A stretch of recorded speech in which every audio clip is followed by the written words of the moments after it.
He also had like a little thing for you as well when I'm speaking to him. And he goes, yes, he did.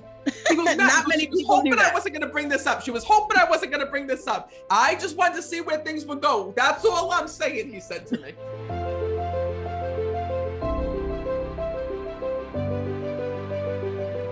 First of all, when I'm connecting, there's a soul that's coming through, and I keep hearing my head. Who passes the head here in the physical? Oh God, it's Randy. Randy's coming through. We were in a motorcycle accident together, and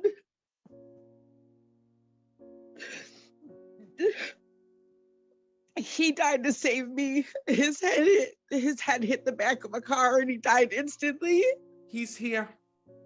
Because right away he kept saying to me, my head, my head, my head. I always felt like I'd never be able to tell him thank you for saving my life and giving me the ability to come back to my kids.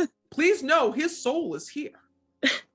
I actually prayed before the Zoom because I really wanted him to come through, because I wanted to say thank you. He did a last minute maneuver and dumped the bike to throw me off this way, and the bike cleared the car, but his face hit the back of the car and he died instantly. And had he not done that, we both would have died. I got to tell you something. His soul is here, and his soul just didn't save you that day. He shows me that he is a guardian angel with you. And what's crazy is this: you're here to thank him for saving your life, but he wants to also be here to let you know that he's sorry for even putting you in that position here in the physical world.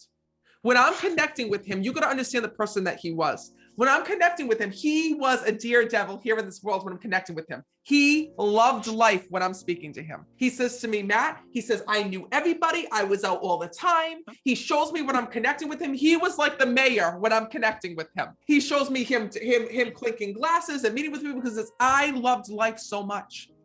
And when I'm connecting with his soul, he wants to let you know that on the other side, not only is he okay, but he is with you every day.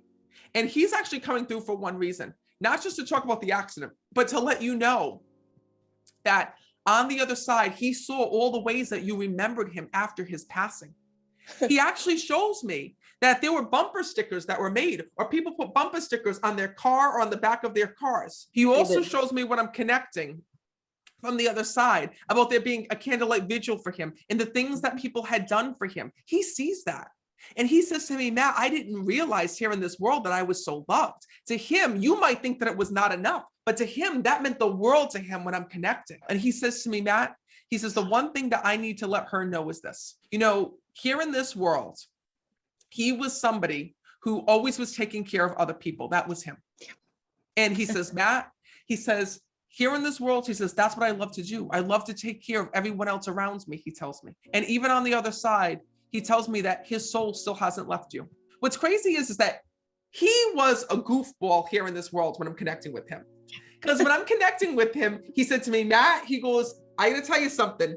He says, I loved life, but he also tells me he was a flirt here in this world. He used to love women when I'm connecting. Because he says to me, Matt, he goes, I was known at times to have 2 different girlfriends or have different girls that I was dating or seeing. He goes, it was out in the open. Everybody knew about that, but that's just how I was. He goes, I loved women. And when I'm connecting with him, he's spraying cologne on him. When I'm connecting, he always smelled so good.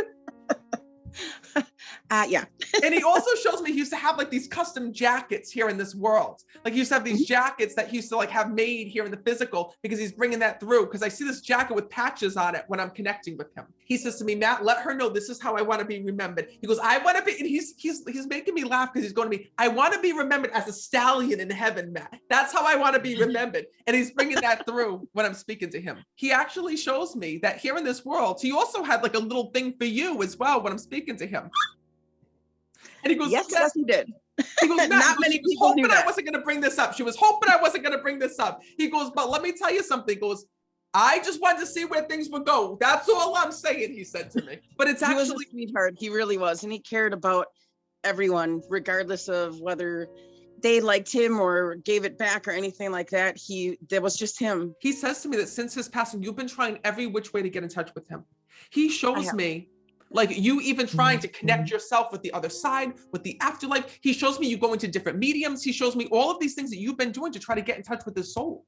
And you know, he just said to me, Matt, you can let her know that she can stop looking for me now. She doesn't have to search anymore. So it's been Just really, wanted to say thank you. he wants to let you know, I would have never let anything happen to you on that day. He says, Matt, he says, she was my passenger. I cared about her. And what's so tough about this accident is I see this accident in front of me, and he just said to me, we were so close. We almost both made it out. And that's what's so tough. It was, and we were very close to home. Like it was bad. And the maneuver he did, he almost made it. Like he would have survived. And he tells me, he just told me, he said to me this, he goes, Matt, he goes, you need to let her know one thing. He says, at the end of the day, I put myself on that bike knowing that I could have one day died. He needs you to know that. He says, I love that bike. That bike was my therapy. He says, and I was never concerned about the bike. The bike's not what killed me. He says, what I was concerned about was other people. He tells me he was a very defensive driver here in this world. I was always cautious, he tells me. He says, I always took my time. He says, because I was worried about other people. My eyes were always going to other people. He goes, this wasn't the first time that I was run off the road. This wasn't the first time that somebody pulled out in front of me. This wasn't the first time that somebody had almost hit me. He says, I live this life every day. He said, so I knew that every day that I got on that bike, he says that that I was taking a chance. He says, but I didn't care. He says, I wasn't nervous to die or for something happening to me. He says, I cared more about living my life here. He tells me that what he was concerned about was you. He says, I would have never let anything happen to you, because he wasn't that way just with you. He was that way with everybody. He was everyone's protector. Because I even see, there was a situation where a friend of his, he's just shown me like visions of his life. And I see this situation where the friend of his had an issue with an abusive relationship and he had to step in. He shows me he was always stepping in and rescuing people. He said, Matt, I never knew how to take the back seat. He says, I was the one who always stood up for everyone. So please know that his soul is right here and with you. He wants to let you know that he is okay and that you can stop searching. This is his way of validating that his soul is still here. So he wants to thank you for saying thank you to him. The one thing that he doesn't want you to live with is with any type of guilt and with any type of worry. I'm here today to take that away, he said. thank you. Oh, you're so welcome.